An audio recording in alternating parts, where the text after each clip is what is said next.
Hola a todos, bienvenidos a esta primer clase de introducción a la lógica desde cero.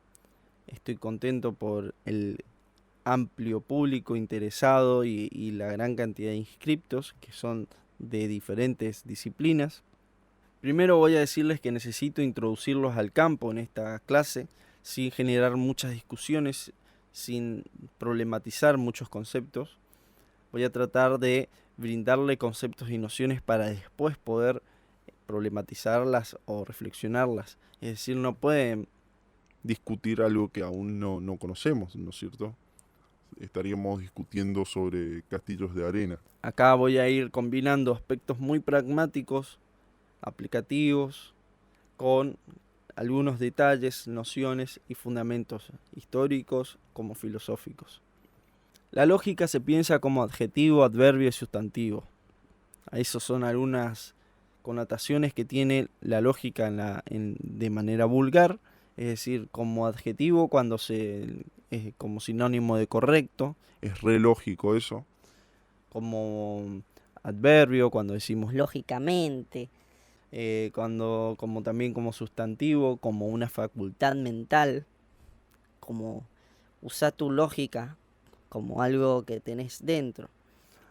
Pero acá no usamos en ninguna de esas tres formas. Vamos a estudiar la lógica como una disciplina, es decir, como un campo de estudio en el desarrollo de un conocimiento sobre un tema específico. Encontraremos dentro de él un lenguaje artificial especial, es decir, la lógica tiene su propio lenguaje, es una disciplina de 2500 años aproximadamente. Este lenguaje propio tiene su alfabeto, sus reglas gramaticales y que son opuestas al lenguaje natural que tenemos nosotros, que son espontáneos de un grupo de hablantes con propósito de comunicarse, básicamente, el que estoy usando para hablarles. Una metáfora inicial para pensar todo lo que vamos a estudiar. La lógica puede pensarse como una casita en donde los primeros autores han hecho las bases y luego los autores modernos han hecho las paredes. Algunos autores modernos han reparado ciertas bases y muchos otros autores modernos han construido extensiones de esta casa.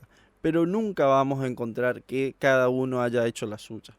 Todos los aportes están de alguna manera articulados. Ahora, no quisiera ahogarlo con la historia, voy a poner un poquito de detalle para entender de dónde viene, cuál fue la necesidad de esta disciplina para que ustedes también puedan entender cuáles van a ser los posibles usos que le puedan dar.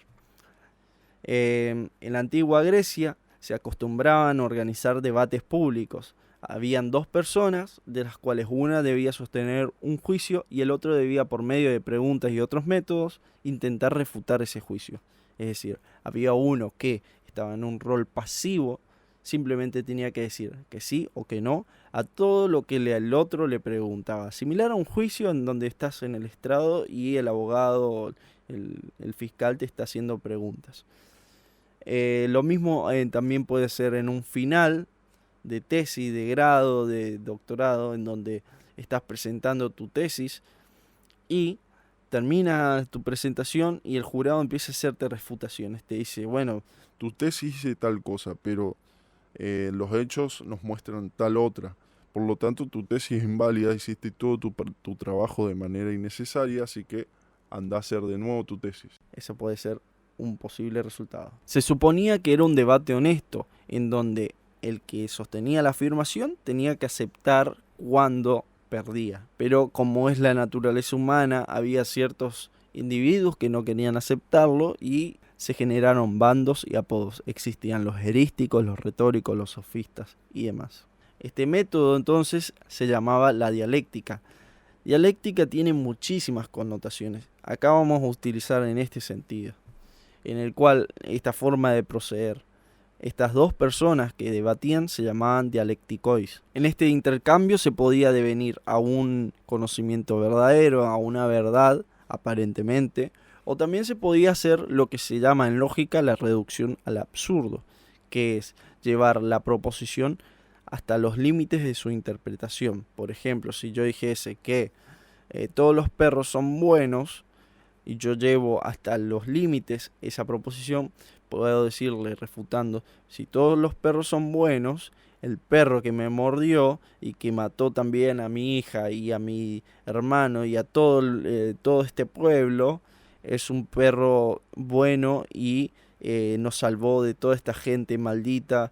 Bueno, por ejemplo, eso sería la reducción al absurdo en los términos informales. En los términos formales ya lo veremos más complejamente, por medio de fórmulas. A raíz de las trampas que utilizaban cada uno de estos grupos, en estos debates emergen paradojas.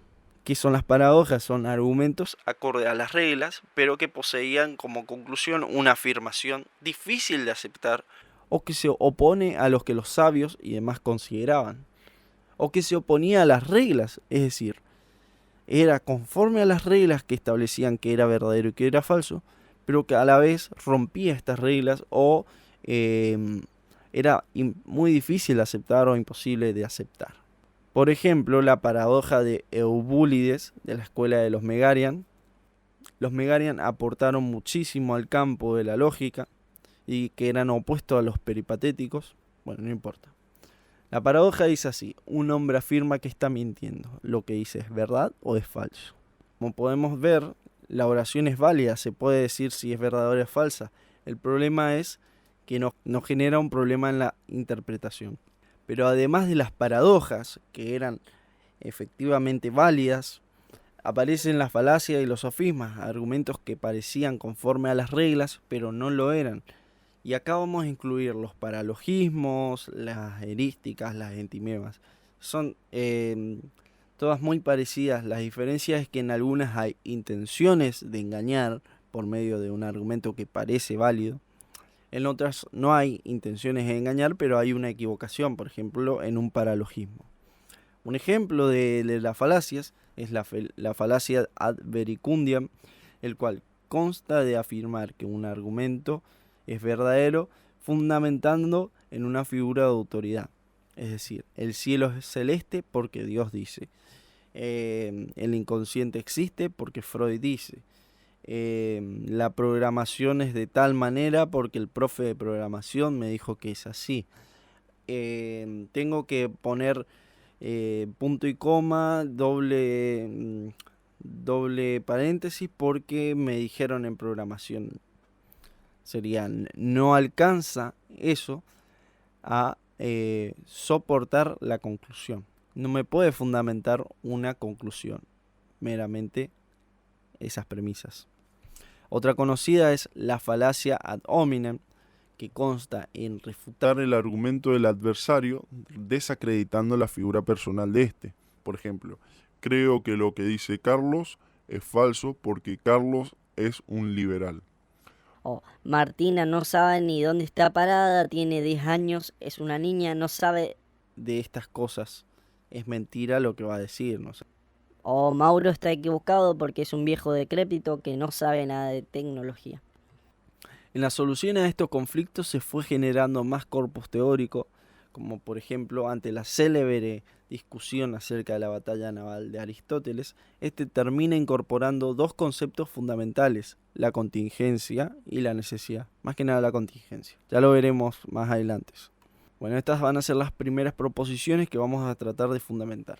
La lógica es el estudio de los argumentos, trabaja sobre los argumentos, y su unidad mínima de análisis son las proposiciones. Lo más mínimo con lo que trabajan las células de la lógica son las proposiciones. Los fines de la lógica son diferenciar lo formalmente verdadero de lo falso. Normalmente se divide en lógica clásica y lógica moderna. La lógica clásica va desde la antigua Grecia hasta 1847 aproximadamente, que es cuando ya sale un libro de Boole que permite hacer los cálculos proposicionales por medio de una nueva estructura algebraica. Recuerden, lógica clásica no significa que es malo, es viejo, pero no necesariamente malo, y la lógica moderna o simbólica es lo nuevo, es lo complejo y a veces difícil de aplicar. La lógica clásica se puede aplicar más cotidianamente porque justamente nace de los debates y en lo cotidiano tenemos debates. El razonamiento tiene múltiples connotaciones. Acá dejamos una definición operativa. es la facultad de generar premisas y conclusiones y relacionarlas. No sabemos de dónde sale esa facultad, no nos importa porque no nos va a dar el tiempo. La lógica será el estudio de los métodos para discernir la verdad o falsedad de un razonamiento o de un argumento o del establecimiento de un argumento. Bien, conceptos a priori a sentar. Tenemos que pensar en lo que es el concepto de forma, que se entiende en oposición a contenidos. Es un concepto clasiquísimo del griego morfé, que también se puede entender como esquema, que también vamos a ver esta palabra resonar constantemente. Esta forma debemos pensarla en términos aristotélicos como lugares, topoi. Entonces situemos ya palabras clave para ya hacernos idea de qué rayos es la lógica. Estas son lugares, relaciones y orden. Acá hablamos de la forma de un argumento, ¿sí? Dijimos forma, lugares, relaciones, orden, forma de un argumento. La forma será una sucesión de acciones que organiza elementos y los relaciona, ¿sí? Voy colocando cada elementito en su lugar y los voy relacionando, voy entablando líneas entre cada uno. La forma funciona cuando se le vierte el contenido, que vendría a ser los elementos que ocuparán determinados lugares, similar a un molde en el cual se le vierte hierro fundido para hacer una silla. Si este molde no establece las conexiones necesarias entre el respaldo y las patas, es decir, si yo le pongo hierro fundido y en el molde no hay en ninguna parte un momento en que me una las patas con el respaldo, no importa cuán duro sea el contenido vertido, la silla nunca funcionará porque serían dos trozos de metales separados que no merecen el nombre de silla. Con los argumentos lo mismo, un argumento es un conjunto de proposiciones articuladas, que ya veremos mejor, pero básicamente estas proposiciones articuladas tienen que estar bien articuladas, porque de lo contrario no va a pasar lo mismo que una silla, que no es silla en realidad. El respaldo por un lado, las patas por el otro. Ojo acá, ahora sí. Una proposición es lo que enuncia o expresa una sentencia declarativa, lo cual es una relación entre conceptos que se caracteriza por constituir una afirmación. Una relación de conceptos que constituye una afirmación.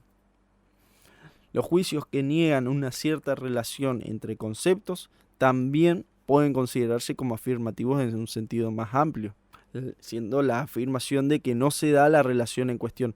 Es decir, si uno dice la objeción, es una afirmación de que se está negando. Como dato no menor y súper importante, es que toda proposición debe ser susceptible de ser declarada como verdadera o falsa.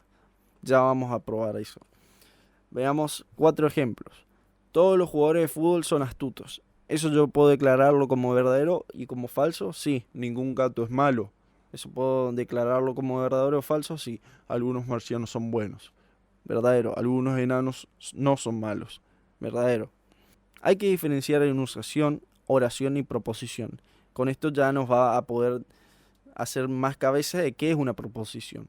La enunciación, vamos a decir que es el acto psicofísico, ya sea de manera escrita, oral o paraverbal, es el fenómeno en el cual vamos a vehiculizar la oración. La oración es ya un aspecto lingüístico, una expresión del lenguaje, del idioma, por así decirlo. La oración va a ser el objeto lingüístico que va a vehiculizar, va a expresar una proposición. Entonces, oración y proposición no son lo mismo. Esto ya en inglés, cuando lean bibliografía que quieran, van a encontrar sentencen y statement. Perdón el inglés. No son lo mismo. Sentencia u oración de proposición. Yo voy a utilizar en toda la bibliografía normalmente sentencia en vez de oración, porque es más práctico. Con esto, ciertas oraciones expresan proposiciones y otras oraciones no alcanzan a expresar una proposición. Diferenciar el acto de enunciación nos sirve para denotar el momento de emisión del mensaje a analizar cuando éste no está explícito en la oración o está de manera difusa, porque esto nos va a ayudar a conceptualizar la proposición. Si yo estoy en el siglo XVIII y digo, en Francia gobierna el rey 15, estoy diciendo algo verdadero. Pero si estoy en el siglo XIX y digo, en Francia gobierna el rey Luis XV. La misma proposición es falsa. ¿Por qué? Porque no estoy atendiendo al momento de enunciación.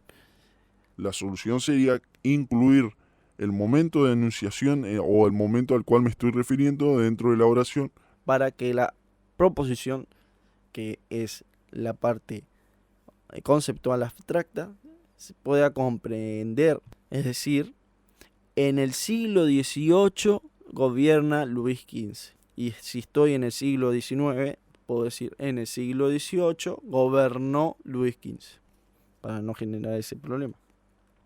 Si dijimos que una oración no es una proposición, vamos a decir que una oración interrogativa no puede.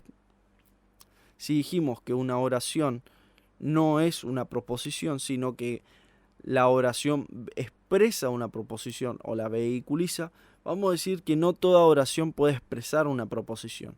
Las oraciones interrogativas, las exclamaciones o una secuencia de palabras inconexas, por decir así, árbol, casa de helado, o un balbuceo de palabras, no pueden enunciar una proposición, no nos pueden dar una imagen de una proposición. Es decir, en el carácter explícito de las palabras y sintaxis usadas en conjunto de la sentencia.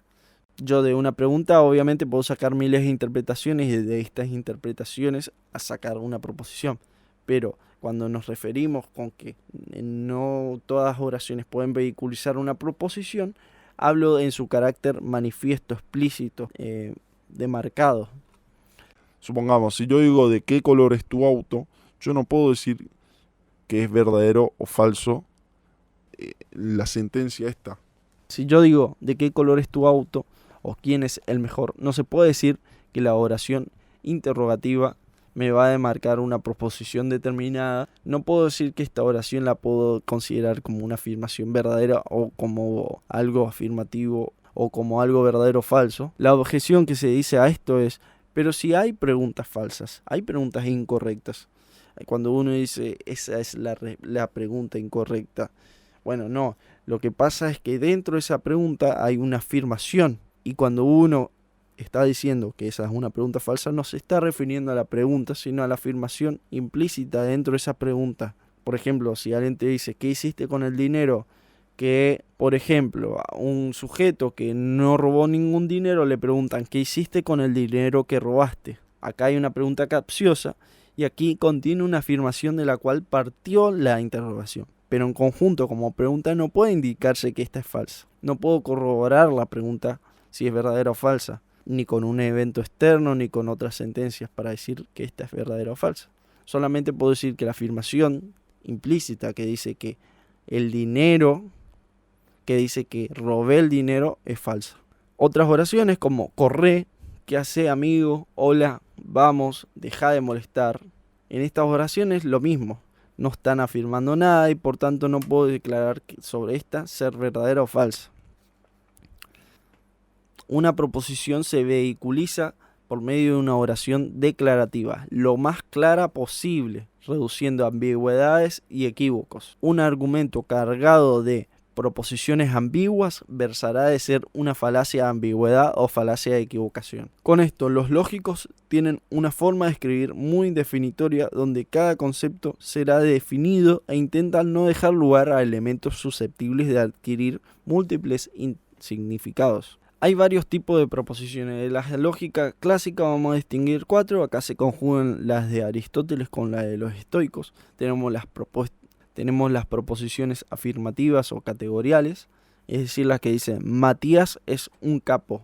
Las proposiciones compuestas, las que conjugan dos proposiciones, diciendo Matías y Gonzalo son unos capos y unos genios. Proposiciones hipotéticas en las cuales aludo a algo probable, es decir, si Fernando es un genio, entonces puede estudiar lógica. Y las proposiciones disyuntivas, en la cual me genera una situación de elección. O estudias coaching o estudias lógica. Vamos a las proposiciones categoriales o afirmativas. Catamarca es una provincia. Esa es otra proposición. Si la analizamos, denotamos que tiene dos elementos conectados por la palabra es.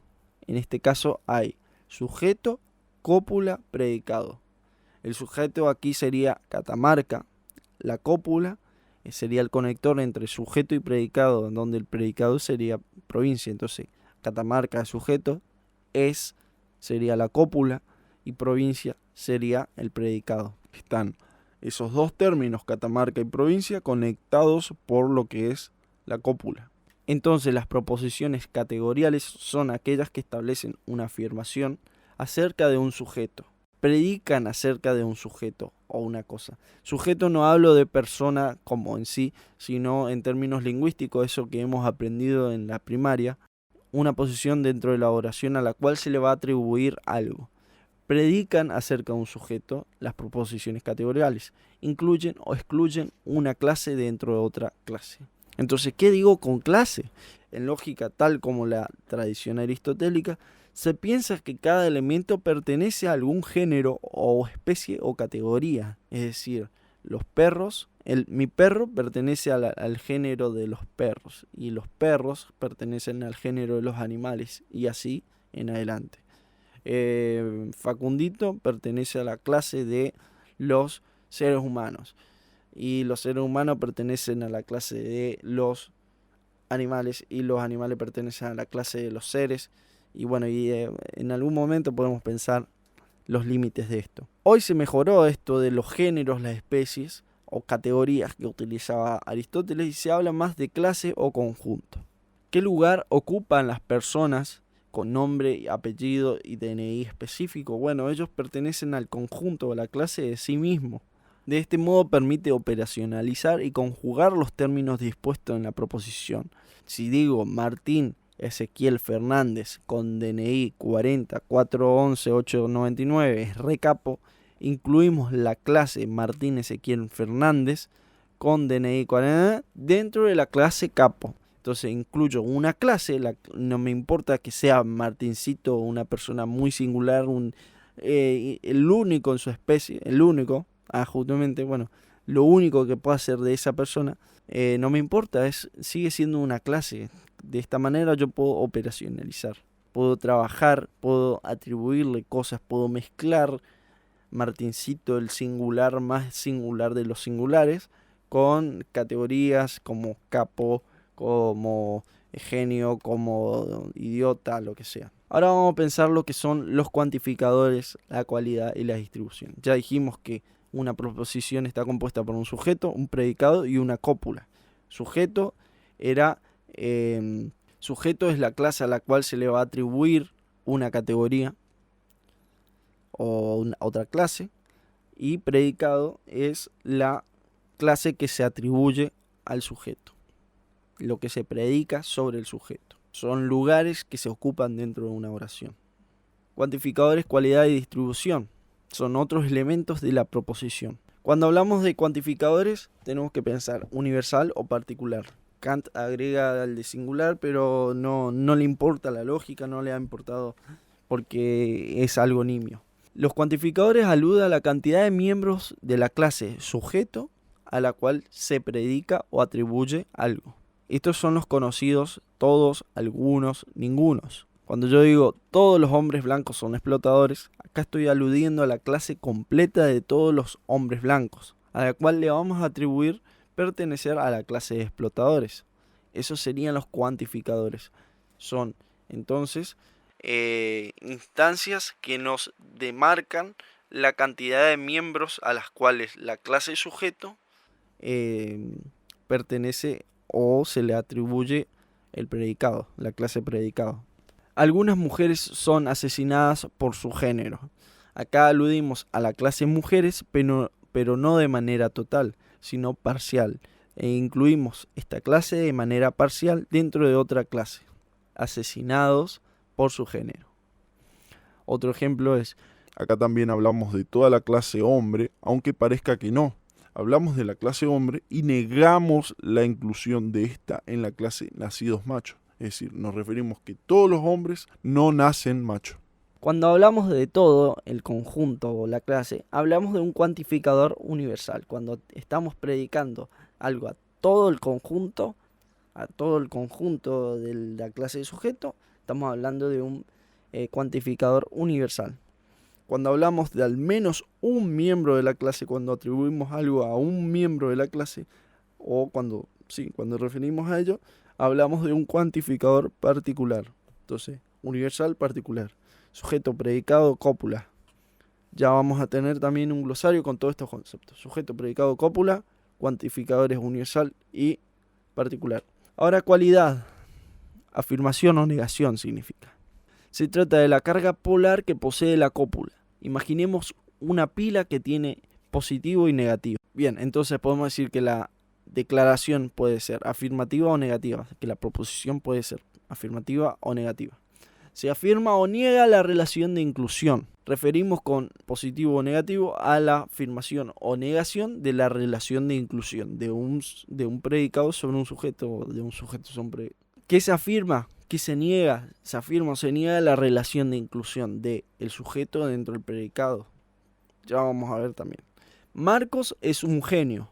Ahí estoy afirmando la inclusión de Marcos dentro de la categoría de los genios, dentro de la clase. Marcos no es un genio. Ahí estoy negando la inclusión de la categoría de Marcos dentro de la clase de los genios. Entonces acá ya tenemos cualidad y cantidad. Cualidad es lo afirmativo o lo negativo, ¿sí? La afirmación o negación de la relación. Cantidad era universal o particular. Entonces cuando digo Marcos es un genio, tengo la clase universal de Marcos, porque Marcos es una clase en sí misma, aludo al conjunto total de Marcos. Y afirmo, cuando digo es un genio, afirmo la inclusión de este en la clase de los genios. En la otra proposición, cuando digo Marcos no es un genio, predico que no se incluye en la clase genio, dado que la cópula es negativa. Ninguna mujer es cocinera. Con esto aludo a la clase universal de mujeres, o mujer. Mujeres sería. Y niego que se pertenezca a la clase cocineros. Aunque acá no haya un no es, porque estoy diciendo es, ya en la palabra ninguna estoy incluyendo la cópula negativa junto al cuantificador. Ninguna es igual a todos más cópula negativa. Es lo mismo decir que todas las mujeres no son cocineras. ¿Ok? Vamos a encontrar eso. Entonces tenemos 4 tipos de proposiciones categóricas. No es lo mismo decir los otros 4 tipos de proposiciones, que eran disyuntiva, compuesta. Acá tenemos las 4 tipos de proposiciones categóricas. Dentro de una hay 4 tipos. Universal afirmativa, universal negativa, particular afirmativa y particular negativa. La universal afirmativa, que se simboliza con una A, dice todos los gatos son negros. O todo S es P. La universal negativa, que sería E, son A, E, I, O. Las letras de las vocales hasta la O nada más. La universal negativa es todos los gatos no son negros. O también se puede decir ningún gato es negro. Es decir, se dice ningún S es P. O todo S es no P. Capaz voy a empezar a bajar un ritmo porque me estoy dando cuenta que capaz no sea más complejo esto y tenga que ir más lento. Y proposición en I, particular afirmativa. Algunos gatos son negros. Algunos S son P. Particular negativa. Algunos gatos no son negros. Es decir, algunos S no son P. Acuérdense, ahí hay cuantificadores En algunos, y hay cópula cuando digo son o no son. Acuérdense que la oración no es la proposición en sí. Lo mismo con la cópula. No estamos refiriendo a que hay en sí una palabra específica. Porque yo puedo decir todos los gansos tienen alas y no estoy diciendo es. Estoy diciendo que tienen alas. Y el tienen funciona también como cópula. Acuérdense de las vocales A, E, I, O. Aprendiendo ya esto, nos pasamos al cuadro de oposición clásico. Obviamente quizás ustedes necesitan revolver atrás. Las proposiciones categóricas nos permiten establecer una serie de relaciones entre proposiciones, lo que a su vez nos proporciona bases sólidas para una buena parte del razonamiento que hacemos en la vida cotidiana. Se denomina oposición para referir a una diferencia alguna, cualquier tipo de diferencia, ¿sí? Es opuesta en el sentido de diferencia, no como uno cotidianamente dice cuando es algo opuesto a lo otro, es como algo más contrario. Y acá no confundamos opuesto con contradictorio, contrario o subcontrario. Esto se encuentra en los analíticos primeros del segundo libro del Organón de Aristóteles, que lo van a encontrar también en la bibliografía. En realidad Aristóteles lo escribe o lo cuenta. En realidad ni siquiera Aristóteles escribió Estos libros, no importa.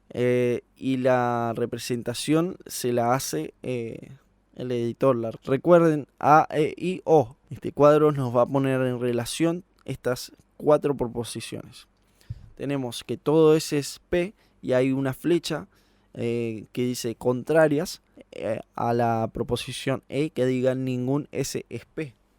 Entonces, si yo digo que todos los monos son mamíferos, esta va a ser contraria a decir que todos los monos no son mamíferos. ¿Qué es contrario? Vamos a decir que 2 proposiciones son contrarias cuando no pueden ser ambas verdaderas. Si una es verdadera, la otra debe ser falsa. Pero ambas pueden ser falsas. Por ejemplo, si declaramos como falso que existan habitantes en Marte, si decimos que todos los habitantes en Marte son buenos, Que esto sería falso porque no hay habitantes de Marte siquiera. y si decimos lo contrario, esto es que todos los habitantes de Marte no son buenos, también sería falso. Entonces estas 2 proposiciones son falsas, son contrarias, ambas pueden ser falsas, pero distinto sería que yo diga el agua es H2O, que es algo que ya de antemano sentencio que es verdadero. Todas las aguas son H2O. Y la contraria a esta, es decir, todas las aguas no son H2O, es falso. Son contrarias en que no pueden ser ambas verdaderas. Yo no puedo decir que todas las aguas son H2O y todas las aguas no son H2O. Más adelante vamos a profundizar en los principios lógicos. Seguimos. Entonces dijimos que las contrarias son 2 proposiciones que no pueden ser ambas verdaderas, pero sí pueden ser ambas falsas. Puede ser una verdadera y la otra falsa, o las 2 pueden ser falsas. Y esto se da cuando hay entre una proposición A y una proposición E, una universal afirmativa y una universal negativa. Pasemos a contradictorias. 2 proposiciones son contradictorias si una es la negación de la otra. Esto es, si ambas no pueden ser ciertas y falsas a la vez. 2 proposiciones categóricas de forma estándar que tienen los mismos términos sujeto y predicado, pero difieren una de otra tanto en cantidad como en cualidad, serán contradictorias. Así, la proposición todos los hombres son idiotas tiene como contradictoria algunos hombres no son idiotas. ¿Y cuál es la diferencia acá? Decir contradictoria de contraria. Lo que sucede es que la proposición O, algún S, no es P, alude a una existencialidad, es decir, a que existe una determinada clase, que no se incluye del todo en otra clase. De esta forma contradigo la proposición universal afirmativa que dice todos los hombres son idiotas, y yo le digo no todos los hombres son idiotas, porque al menos un hombre no es idiota. ¿Ok? No es lo mismo a contrariar diciendo no todos los ningún hombre es idiota. A la profesión todos los hombres son idiotas. Recuerden que las contrarias ambas pueden ser falsas, pero no pueden ser las 2 verdaderas. Tiene que ser una verdadera y la otra falsa. Y las contradictorias son siempre, si una es verdadera, la otra tiene que ser falsa. No pueden ser ambas falsas ni verdaderas. Después tenemos la subcontraria, la cual implica 2 proposiciones serán subcontrarias cuando no pueden ser ambas falsas, pero sí pueden ser ambas verdaderas. Es diferente a las contrarias que decíamos que las 2 pueden ser ambas falsas, pero no pueden ser ambas verdaderas. La subcontraria, lo contrario. No pueden ser ambas falsas, pero sí pueden ser ambas verdaderas. ¿En qué sentido? la proposición y o, si yo digo que algunos gatos son negros, necesariamente estoy diciendo también, o puedo decir que algunos gatos no son negros. Las subcontrarias serían algo diferente. Si yo tengo la proposición y, algunos gatos son negros, y digo que esta es verdadera, también puedo decir que la proposición o, algunos gatos no son negros, sea verdadera. Pero no necesariamente tiene que ser verdadera, porque yo como primer premisa digo todos los gatos son negros, entonces se va a deducir que algunos gatos son negros. Y es imposible que algunos gatos no sean negros, porque esa sí es contradictoria. Pero si yo solamente tengo de manera inductiva que algunos gatos son negros, puedo decir que algunos gatos no son negros. Si algunos gatos son negros es falsa, necesariamente la otra tiene que ser verdadera. Eso sí. ¿Por qué? Porque para afirmar el universal mínimamente necesito particulares. Si digo que todos los gatos son negros, necesariamente algunos gatos son negros tiene que ser verdadera. Y lo mismo con la universal negativa y la particular negativa. Subalterna. Cuando dos proposiciones tienen los mismos términos sujeto y predicado y tienen también la misma cualidad, es decir, las dos afirman o niegan, pero difieren en cantidad, una sería universal y la otra particular, se llamarán subalternas o correspondientes. Es una forma de oposición, es una diferencia, digamos. Así, la proposición universal afirmativa, todos los autos tienen 4 ruedas colocadas, tiene una proposición subordinada. Los subalternos sería como el subordinado, mi subalterno, ¿viste? El policía. La proposición es lo mismo, ninguna ballena es un perro, tiene una proposición o correspondiente o subalterna o subordinada. Alguna ballena no es un perro. Esta oposición entre una proposición universal y su proposición particular correspondiente es conocida como subalternación. Cuando yo hago así un pasaje de universal afirmativa a particular afirmativa, hago una subalternación. Lo mismo con una universal negativa a una particular negativa, hago una subalternación, ¿sí? Subordino, hago un método de traspaso. En cualquier par así de proposiciones correspondientes o subalternas, la proposición universal se va a llamar superalterna y la particular subalterna. Tal como mostré en Instagram en una oportunidad, que negar la universal no necesariamente implica negar la subalterna de esta, porque para negar la universal podemos meramente recurrir a la subalterna de la proposición contraria. Porque, por ejemplo, cuando yo niego una universal afirmativa, puedo negar de dos formas: de manera universal negativa o con la subalterna de la universal negativa, diciendo todos los gatos son negros. La niego diciendo ningún gato es negro, o la niego diciendo algunos gatos no son negros. Cuando yo digo algunos gatos no son negros, entonces estoy negando la universal afirmativa, pero no estoy negando la particular afirmativa. No estoy negando que puedan haber gatos que sean negros, porque yo digo algunos gatos no son negros, y también hay gatos que son negros, lo que saldría de esta negación.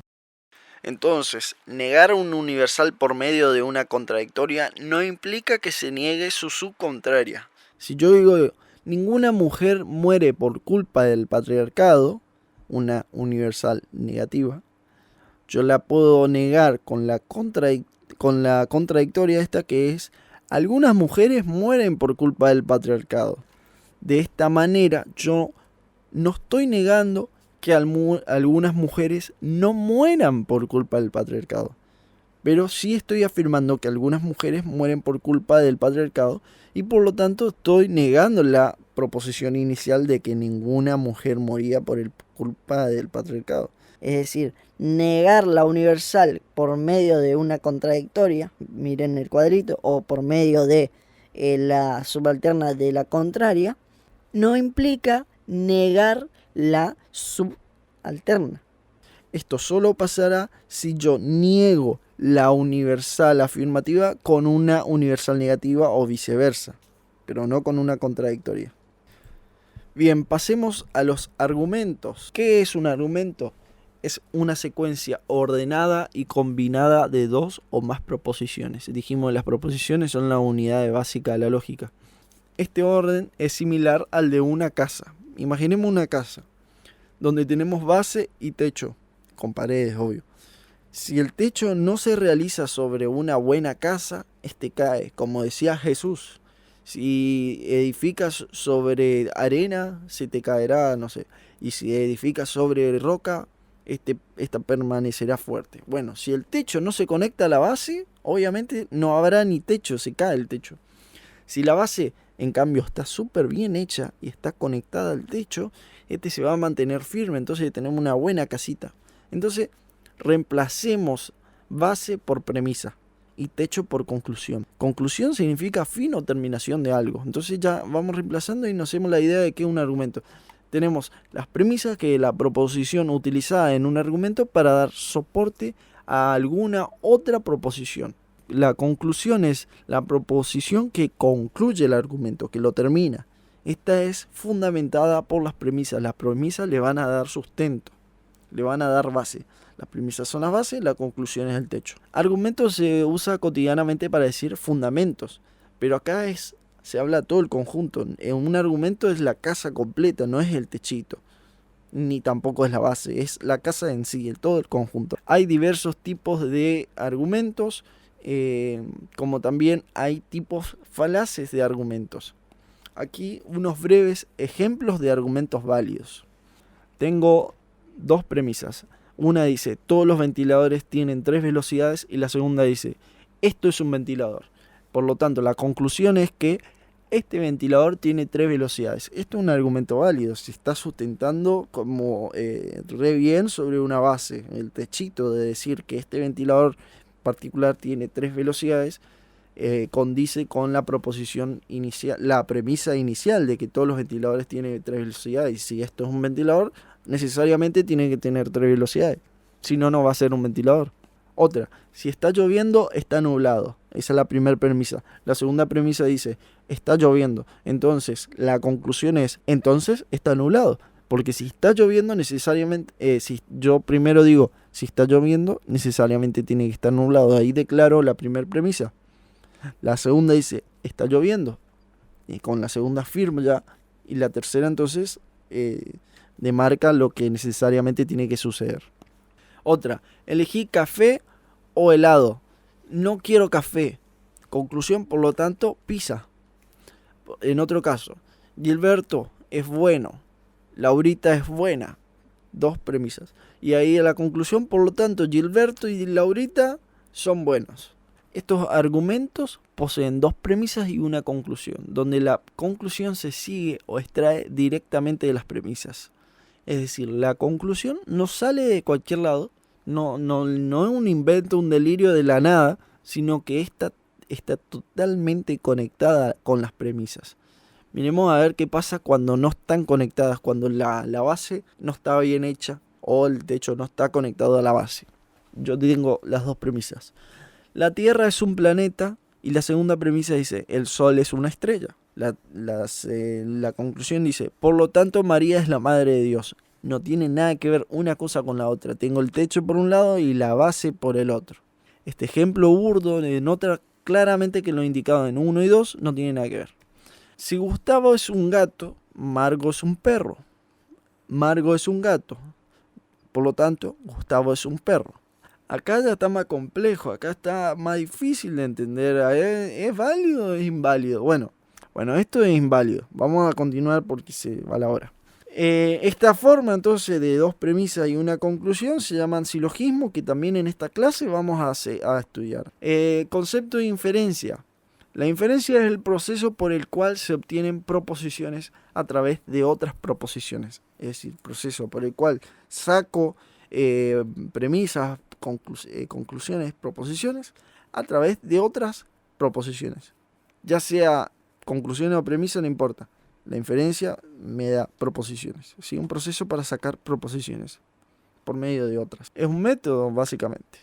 Vamos a utilizar este método de la inferencia a través del cuadrado de oposición clásico que les mostré antes. Y este cuadrado de oposición clásico nos muestra las posibles relaciones que pueden existir entre las proposiciones, cuáles van a ser contrarias a cada una, las relaciones de oposición. Entonces, si yo tengo una premisa afirmativa universal que diga todos los pericos bailan, yo puedo, y me piden o yo necesito negarla completamente, tengo que recurrir al cuadrado de oposición y veo que decir ningún perico baila niega a la proposición A, sería contraria. Y si yo necesito sacar una subalterna o algo más existencial de que todos los pericos bailan, puedo ir a una I que diga algunos pericos bailan. También puedo decir si todos los pericos bailan, no puede haber no puede haber pericos que no bailen. ¿Okay? Lo mismo con la proposición E. Si todos los gatos no son azules, la proposición A de que todos los gatos son azules necesariamente tiene que ser falsa, y la proposición I necesariamente tiene que ser falsa. Bueno, esto nos sirve como muy buena ayuda para saber en dónde estamos posicionando las proposiciones. Es decir, si una es contradictoria a la otra, si una es opuesta a la otra, cuál puede ser verdadera. Yo ya con este cuadro yo ya puedo saber de antemano y de manera rápida cuál puede ser verdadera. Porque yo por ahí no tengo tiempo para comprobar si ningún perico baila. Pero a través del cuadro de oposición, ya que está formalizado, ya está explicitado, ya nos demarca cuáles van a ser verdaderas, las opciones verdaderas y cuáles son las opciones falsas. Por ejemplo, acá van a encontrar una cuestión, una pregunta. Si tengo la proposición I de algunos gatos son negros y es verdadera que algunos gatos son negros, la proposición ningún gato es negro tiene que ser falsa, obviamente. Y la proposición todos los gatos son negros y la proposición algunos gatos no son negros es indeterminada, es contingente. No puedo determinar su verdad de manera anticipada a través de una inferencia. Tengo que comprobar en ese caso a través de otras proposiciones que me den. Pero si no, en las otras, sí, yo ya con esa sola puedo sacar otras proposiciones. Por eso cuando hablamos de indeterminada refiere a que depende de otras cuestiones. Y acá saltamos recopado de indeterminada a lo que es contingente, ¿sí? Concepto de contingente que le salva las papas a Aristóteles en relación a las proposiciones futuras o de los eventos a realizarse en el futuro. Pensemos entonces primero lo necesario. ¿Qué es el concepto de lo necesario? Un concepto tan importante que estoy usando desde hoy y que quizás no van a entender cómo lo estoy usando, o capaz que sí, porque ya tienen noción de lo que hablo. Pensemos un evento cualquiera.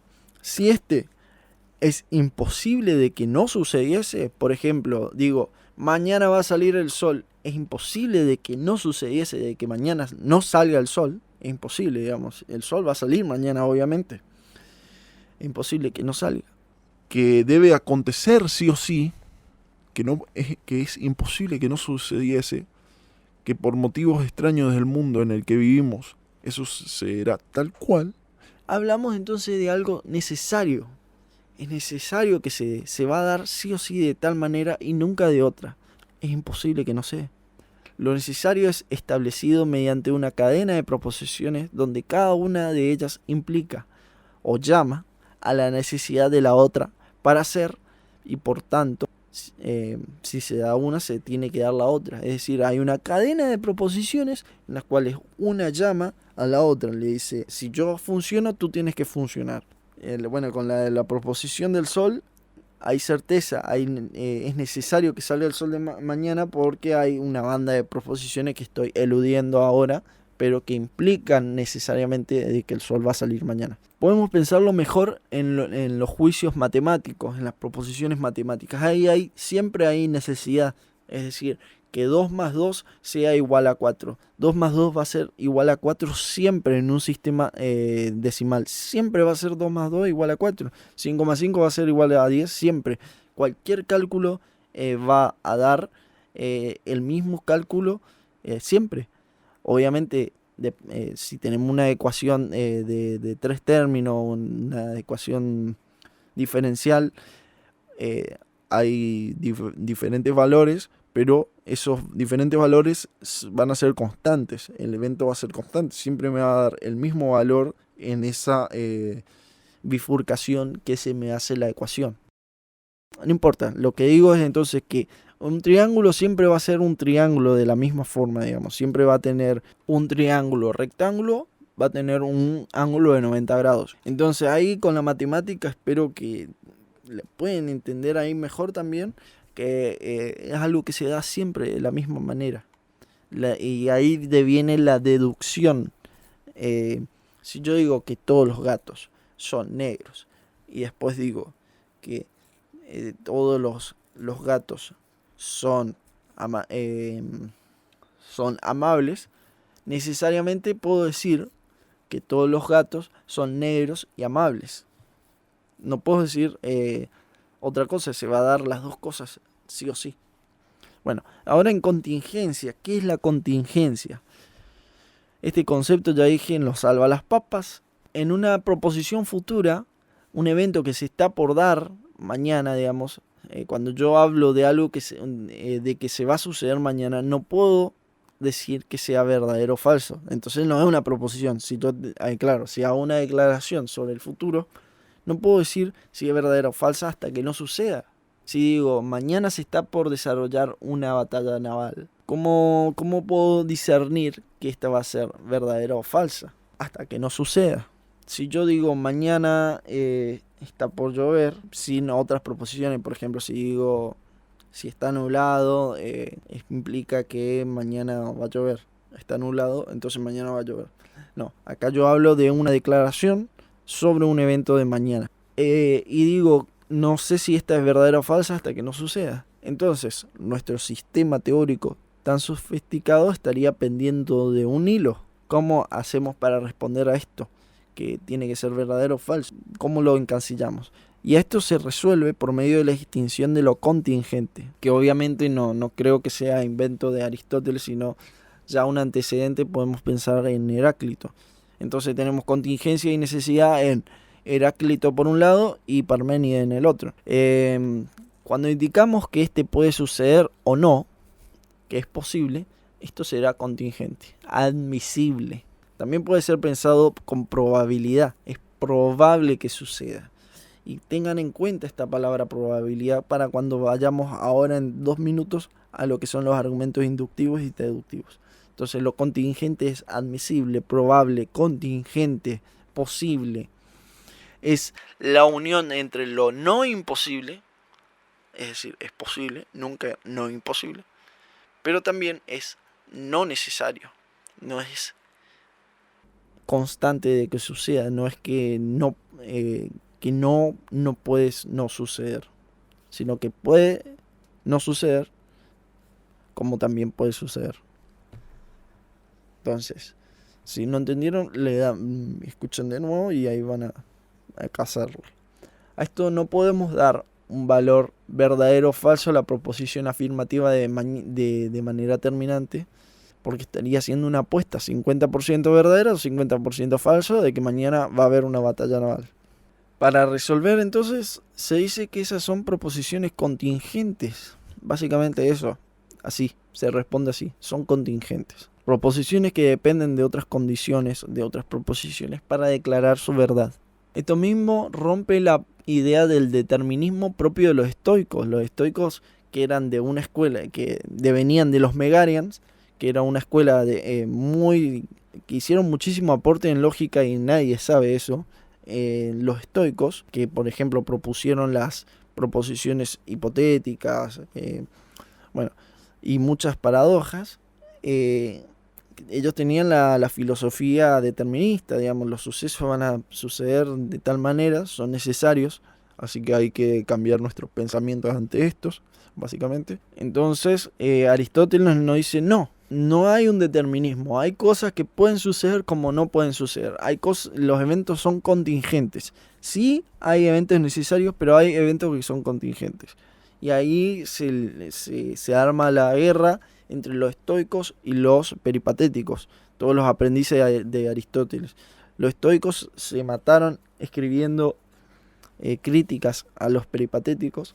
Lamentablemente no hay mucha información. Tenemos a Crisipo, tenemos a Diógenes, que fue documentando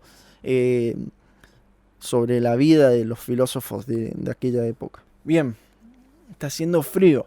Pasamos, dije que se acuerden de contingencia, necesidad, y cuando hablo de contingencia, que pensemos en probabilidad, porque ahora vamos a hablar de argumentos deductivos e inductivos.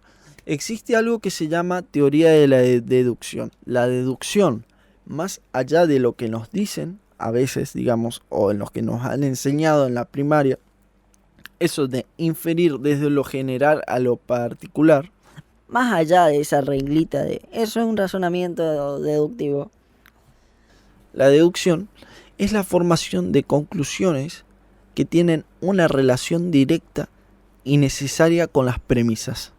Acordémonos, necesario, contingente. Bueno, los argumentos deductivos son siempre necesarios. La relación es de una manera tal que si se da una proposición, la otra se tiene que dar necesariamente. Si no, no es deductivo, si no es inválido. Se dice que la conclusión se sigue de sus premisas de manera necesaria. Si suceden las premisas, la conclusión tiene que suceder. Entonces por eso la conclusión se sigue de sus premisas.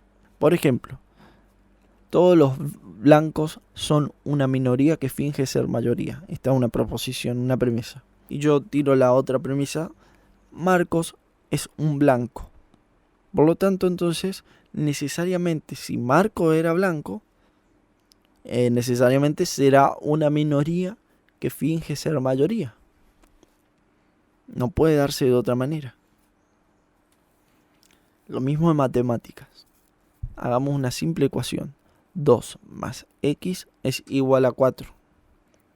Yo hago reemplazo, x igual a 4 menos 2, x es igual a 2.